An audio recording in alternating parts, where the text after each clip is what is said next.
യദ്ധാത്ര നിജഭാലപട്ടലിഖിതം സ്തോകം മകദ്വാധനം തപ്രാപ്നോതി മരുത്തലേ വിനിതരാം മേരൗചനാതോധികം തബ്ധീരോഭവ വിത്തവർത്തൃവണാം വൃത്തിം വൃഥാമാകൃത കൂപേ പശ്യ പയോനിധാവപികടോ ഗൃണ്ണാതിതുല്യം ജലം. നമസ്കാരം. സനാതനധർമ്മസംഹിതകൾ പങ്കുവയ്ക്കാനായുള്ള Nadasree channel bell button അമർത്തി സബ്സ്ക്രൈബ് ചെയ്യുന്നതോടൊപ്പം ലൈക്ക് ബട്ടൺ കൂടി അമർത്തി സഹകരിക്കണമെന്ന് വിനീതമായി അപേക്ഷിക്കുന്നു. പ്രിയരെ, ഭർതൃഹരിയുടെ നീതിശതകത്തിലെ അർത്ഥപദ്ധതി എന്ന് പറയുന്ന 10 ശ്ലോകങ്ങൾ, അതിലത്തെ ഒരു ശ്ലോകമാണ് ചൊല്ലിയത്. 9ാമത്തെ ശ്ലോകം ആണ്, 10ാമത്തെ ശ്ലോകമാണ് ചൊല്ലിയത്. ഇതിൽ എന്താണ് അദ്ദേഹം സൂചിപ്പിക്കുന്നത്?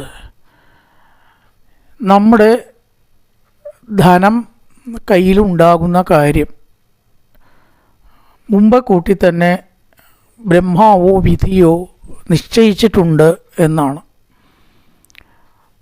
അപ്പം നമ്മുടെ കർമ്മം നമ്മൾ ചെയ്യുക എന്നല്ലാതെ ഈ ധനത്തിലുള്ള ആശ മാത്രം മുൻനിർത്തി പ്രവർത്തിക്കരുത് എന്നർത്ഥം. ധനം നമ്മുടെ പ്രവൃത്തിയോടുകൂടി വന്നു ചേരേണ്ടതാണ്. താനേ വന്നു ചേരും എന്ന് പറഞ്ഞില്ല, പ്രവൃത്തിയോടുകൂടി വന്നു ചേരുന്നതാണ്.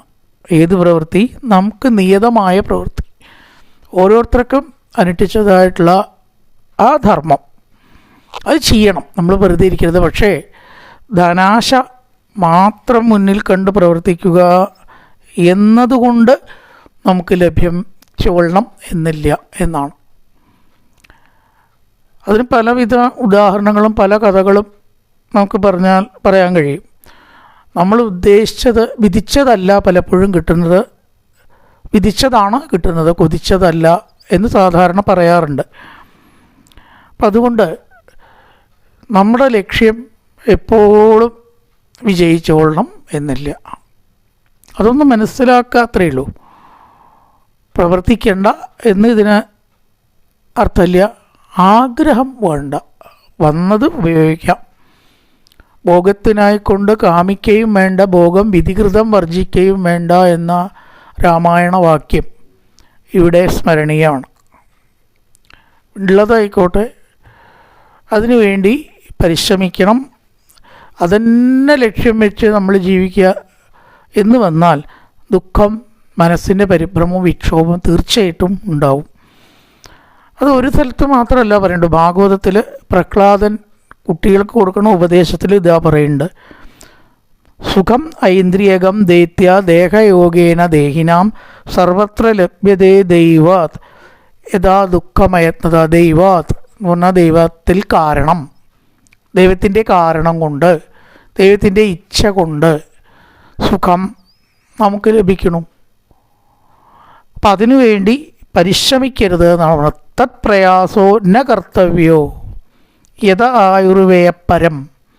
ആയുസ് ബുദ്ധിശക്തിയും ഉണ്ടായിട്ടത് മുഴുവനും അതിനു വേണ്ടി പരിശ്രമിച്ച് അതിൽ തളച്ചിട്ട് നമ്മൾ ഏത് സുഖം അറിയാതെ പോകുന്നു. ന തഥാ വിന്ദതേ ക്ഷേമം മുകുന്ദ ചരണാംബുജം. ഭഗവത് പാദപത്മത്തെ അറിയാനുള്ള കുറേ പരിശ്രമങ്ങൾ നമ്മുടെ ബുദ്ധി കൊണ്ട് ചെയ്യേണ്ടതുണ്ട്. ചെയ്താലേ അതറിയൂ. ചെയ്താൽ തന്നെ അറിയില്ല, അവനെ ചെയ്യാൻ അറിയോ? അപ്പോൾ അതിന് ഉപയോഗിക്കേണ്ടതായ ബുദ്ധി, മനസ്സ്, ഇത് അതിതീവ്രമായി സമ്പാദനത്തിൽ ഉപയോഗിക്കരുത് എന്നാണ് പറഞ്ഞതിൻ്റെ അർത്ഥം. ഒരു പരിശ്രമവും ചെയ്യാതെ ഒരു ഭാഗത്തിരിക്കണം എന്ന് ഇതിൻ്റെ അർത്ഥമില്ല. നമ്മുടെ പ്രവൃത്തി എന്താ വെച്ചാൽ അത് ചെയ്യുക, അത്രേ വേണ്ടൂ. അധ്യാപകൻ്റെ പ്രവൃത്തി, കൂലിപ്പണി പ്രവർത്തകർ, ബിസിനസ്സാണെന്ന് വെച്ചാൽ ബിസിനസ്. അപ്പോൾ അതിൻ്റെ കൂടെ വരേണ്ടതായ ധനം നമുക്ക് വരും, പ്രവൃത്തി ചെയ്തതുകൊണ്ട് വരും. വിധിക്കാത്തതിന് വേണ്ടി അതിന് തന്നെ ലക്ഷ്യം വെച്ച് സർവബുദ്ധിശക്തിയും സർവ മനഃശക്തിയും അതിൻ്റെ പിന്നാലെ പോയാൽ എന്താണ് ദോഷം? ന തഥാ വിന്ദതേ ക്ഷേമം മുകുന്ദ ചരണാംബുജം. ഈ ബുദ്ധി കൊണ്ട് ഉപയോഗിക്കേണ്ട ഏതിനെ നല്ലൊരു കാര്യമുണ്ട്, ലക്ഷ്യം ഈശ്വരപാദത്തെ അറിയാൻ. അപ്പോൾ അതിനുപയോഗിക്കാതെ സർവശക്തിയും സർവ അധ്വാനവും അതിൽ നിന്ന് വിട്ട് ധനസമ്പാദനത്തിൻ്റെ പിന്നാലെ പോയാൽ വിധിക്കാത്തത് അപ്പോഴും കിട്ടില്ല, അങ്ങനെ പരിശ്രമിച്ചാലും കിട്ടില്ല. പിന്നെ എന്തിനാണ് ഭഗവത് പാദപത്മത്തെ അറിയാനുള്ള നമ്മുടെ ബുദ്ധിശക്തി, മനഃശക്തി, പരിശ്രമം ഇത് ധനസമ്പാദനത്തിന് വേണ്ടി ചിലവാക്കുന്നത് എന്നാണ് ചോദ്യം. ഇവിടെ പറഞ്ഞു സ്തോകം മഹത്വാദനം തൽപ്രാപ്നോതി മരുസ്ഥലേപി നിതരാം. മരുഭൂമിയിലും നമുക്ക് കിട്ടേണ്ടതാണെച്ചാൽ കിട്ടും. അത് മേരുപർവ്വതത്തിലാണെങ്കിലും കിട്ടും. മേരു എല്ലാ ധനത്തിൻ്റെയും വിളനിലമാണ്. അപ്പോൾ അവിടെയാണെങ്കിലും കിട്ടും, മരുഭൂമിയിലാണെങ്കിലും കിട്ടും. മേരൗച്ച നാദോദികം. ഇനി അത് അല്ലെങ്കിലിട്ട് കിട്ടൂല എന്നർത്ഥം. തത് ധീരോഭവ വിത്തവസ്തു കൃപണാം. ധനമുള്ളവരുടെ മുമ്പിൽ ആവശ്യമില്ലാതെ തല കുനിക്കണ്ട. നമ്മൾ തല കുനിച്ചിട്ട് നമുക്ക് കാര്യമൊന്നുമില്ല എന്നർത്ഥം. അപ്പം അതുകൊണ്ട് ധീരോഭവ, ഈ ഒരു സംഗതി നമ്മൾ മനസ്സിലാക്കിയിട്ട് കുറച്ച് മനസ്സിന് ധൈര്യം ഉണ്ടാക്കണം. പണക്കാരെ കാണുമ്പോൾ എല്ലാ പരിധി വിട്ട് താഴെ നമ്മുടെ നില വിട്ട് പെരുമാറുക എന്ന് പറയുമല്ലോ. ധനത്തിൻ്റെ മുമ്പിൽ തല കുനിക്കുകയോ ചെയ്യണം എന്നില്ല. ഇപ്പോൾ സുധാമാവ് അല്ലെങ്കിൽ കുചേലൻ എന്ന് പറഞ്ഞാൽ അല്ലെ എല്ലാവർക്കും അറിയുള്ളൂ. ഇത്ര ധനം ഇല്ലാണ്ട് ആരുടെയെങ്കിലും മുമ്പിൽ തല കുനിച്ചതായിട്ട് കഥയിൽ പറയുന്നുണ്ടോ? പറയുമ്പോൾ എത്ര ദാരിദ്ര്യം അദ്ദേഹത്തിനുണ്ടായി. അദ്ദേഹത്തിന് അറിയാം അദ്ദേഹത്തിന് വിധിച്ചതേ കിട്ടൂ. ഇനി ഏത് പരിശ്രമം ചെയ്താലും അത്രേനേ കിട്ടുള്ളൂ. അപ്പോൾ ആരുടെയും മുമ്പിൽ താഴാതെ അവസാനം അദ്ദേഹം എല്ലാം ഭഗവാനെ ഭരിച്ച് നേടിയല്ലോ. ആ കഥയിൽ നിന്ന് നമ്മൾ എടുക്കേണ്ടത്. ഭഗവാനെ ഭരിച്ചാൽ നമുക്ക് കാലം വരുമ്പോൾ തന്നെ കിട്ടേണ്ടത് കിട്ടിക്കോളും. അപ്പം തന്നെയാണ് ഇനി എങ്ങനെയായാലും കിട്ടുള്ളൂ. അതുകൊണ്ട് തലകുത്തി പറഞ്ഞാലും അത് അപ്പം തന്നെ അത്ര തന്നെ കിട്ടാൻ പോകുന്നുള്ളൂ. ഇവിടെ പറയാണ് കൂപേ പശ്യ പയോനിധാവപി ഘടോ ഗൃഹാതി തുല്യം ജലം. നമ്മൾ ഒരു കുടം കൊണ്ട് പോയാൽ സമുദ്രത്തിൽ നിന്നും ഒരു കുടം വെള്ളമാണ് കിട്ടുക, കിണറിൽ നിന്നും ഒരു കുടം വെള്ളമാണ് കിട്ടുക. ഇനി അതിലും കുറഞ്ഞ വല്ല സ്ഥലമുണ്ട് വെച്ചാലും ഒരു കുടം വെള്ളമാണ് കിട്ടുക. സമുദ്രത്തിലേക്ക് പോയി എന്നുള്ളതുകൊണ്ട് അധികം കിട്ടുന്നുണ്ട്. ഒരു കുടം കൊണ്ട് പോയ ആൾക്ക് ആ കുടത്തിലുള്ളതേ കിട്ടൂ. നാടൻ ഭാഷയിൽ നാഴിയിൽ നാനാഴി കൊള്ളില്ല എന്ന് പറയും. അതുകൊണ്ട് നമ്മൾ ആ പരിശ്രമത്തിനും ലക്ഷ്യത്തിനും വേണ്ടി സർവ്വതരത്തിൽ ബുദ്ധിയും മനസ്സും ഉപയോഗിച്ച് തല പുണ്ണാക്കി ചൂടാക്കി പോകേണ്ട കാര്യമില്ല എന്നർത്ഥം. എന്നാൽ ഒരു പരിശ്രമം ചെയ്യാതെ ഒരു ഭാഗത്തിരിക്കണം എന്നല്ല. ഒരു വിധി എന്ന് പറഞ്ഞിട്ടൊന്ന് മനുഷ്യനുണ്ട്. അവിടെയാണ് ഒരേ ദിവസം ഒരേ സാഹചര്യത്തിൽ ജനിച്ചിട്ടുള്ള രണ്ടാൾ രണ്ട് വിധത്തിലായി പോകുന്നത് നമ്മൾ കണ്ടിട്ടുണ്ട്. എത്രയോ നമ്മൾ കാണുന്ന ഒരു കാഴ്ചയാണത്. എല്ലാ സാഹചര്യങ്ങളുണ്ടായിട്ടും നേരെ വാത്തവരും സർവ്വ സാഹചര്യങ്ങളും ഇല്ലാതെ നേരെയായിട്ടുള്ളവർ നമ്മൾ കാണുന്നുണ്ടല്ലോ, ഇല്ലേ? അപ്പം ഇതിൻ്റെയൊക്കെ അർത്ഥം നമ്മുടെ പരിശ്രമം വേണം, പക്ഷേ അതിന് പുറമേ എന്തോ ഒരു സംഗതി കൂടി നമ്മുടെ വിധിയെ നിയന്ത്രിക്കുന്നുണ്ട്. ഇത് മനസ്സിലാക്കിയിട്ട് ആവശ്യമില്ലാത്ത വേവലാതി കളയുക. പഴയ കാലത്ത് ഒരു കഥ തന്നെ പറയും, വെറുതെ ഒരു കഥയാണ്. അതിലിപ്പോൾ കഥ എന്ന് പറഞ്ഞാൽ ഒന്നുമില്ല കേട്ടോ. എടുക്കേണ്ടത് എടുക്കാൻ വേണ്ടിയിട്ട് ഒരാൾ സമുദ്രതീരത്ത് കൂടെ നടക്കുമ്പോൾ ഒരു തലയോട് കാലിൽ തട്ടി. കഥയിൽ അയാൾ ശിരോലിഖിതം വായിക്കാൻ അറിയുന്ന ആളാണെന്ന് പറഞ്ഞു വെച്ചിരിക്കുകയാണ്. വെറുതെ അയാൾ എടുത്ത് വായിച്ചപ്പോൾ അതിൽ എഴുതിയിട്ടുണ്ടാകും. ഉണ്ടോയെന്നൊക്കെ ചോദിച്ചാൽ പറയാം ഈ കഥയ്ക്ക് വേണ്ടി. അപ്പം അതിൽ സമുദ്രതീരെ മരണം ശേഷം കിഞ്ചിൽ സഞ്ചായതയെന്ന് എഴുതി വെച്ചിട്ടുണ്ട്. അത്ര സമുദ്രതീരത്ത് മരണം ശേഷം കിഞ്ചിൽ ഭവിഷ്യതി, അതിന് ശേഷവും ചിലതുണ്ടാവും. അപ്പോൾ അയാൾ വിചാരിച്ചു മരണശേഷം ഇപ്പോൾ ഈ തലയോടിന് എന്ത് സംഭവിക്കാനാ, എന്നാൽ അതൊന്നും അറിയണമെന്നും പറഞ്ഞ് തൻ്റെ വീട്ടിൽ കൊണ്ടുവന്നൊരു വൃക്ഷത്തിൻ്റെ മുകളിൽ ആരും കാണാതെ വെച്ചു. നീ അതിനെന്താ സംഭവിക്കുക, അതാണ് എഴുതിയിരിക്കണതല്ലോ. അങ്ങനെ ഇയാൾ ദിവസം അത് പോയി നോക്കണു. പത്നി അതറിഞ്ഞു. എന്തോ തന്നിൽ നിന്ന് മറയ്ക്കുന്നുണ്ട് എന്ന് പത്നി തോന്നി. അങ്ങനെ തൻ്റെ വേലക്കാരനെ വിട്ടിട്ട് എന്താണ് ഇയാൾ ദിവസവും വൃക്ഷത്തിൻ്റെ മുകളിൽ കയറി പൊത്തിലാണ് ഒളിച്ചു വെച്ചിരിക്കുന്നത്, ഒന്ന് കണ്ടുപിടിച്ച് വരണം എന്ന് പറഞ്ഞു. നോക്കുമ്പോൾ അത് തലയോടാണെന്ന് കണ്ടു.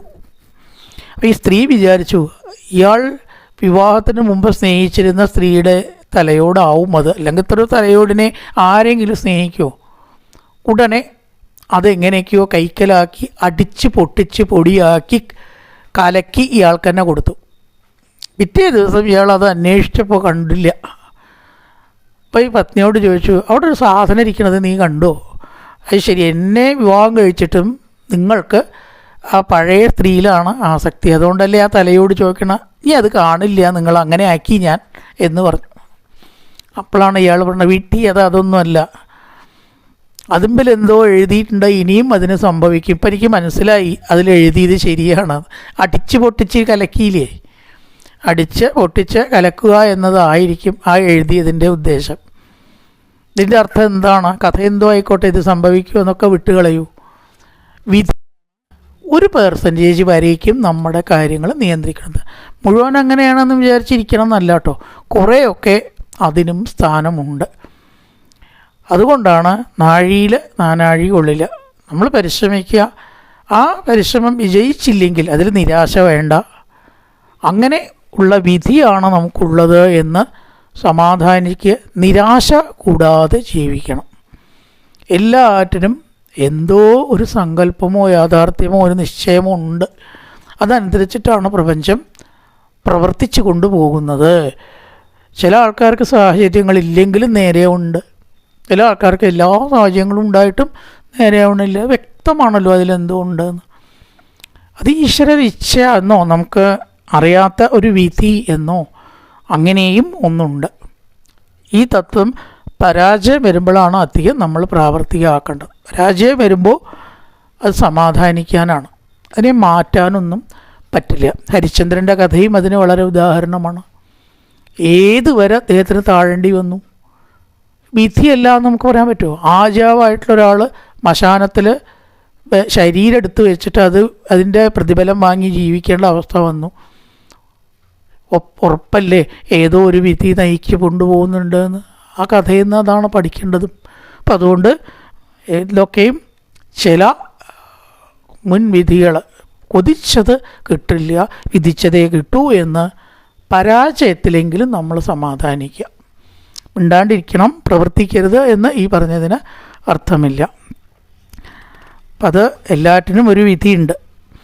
യദ്ധാത്ര നിജബാലപട്ടലിഖിതം സ്തോകം മഗദ്വാധനം തപ്രാപ്നോതി മരുത്തലേ വിനിതരാ മേരൗച നാദോധിയം തദ്ധീരോ ഭവ വിത്തവസു കൃപണാം വൃത്തിമൃതാമാകൃത കൂപേ പശ്യ പയോനിതാവഭികടോ ഗൃണ്ണാതിതുല്യം ജലം.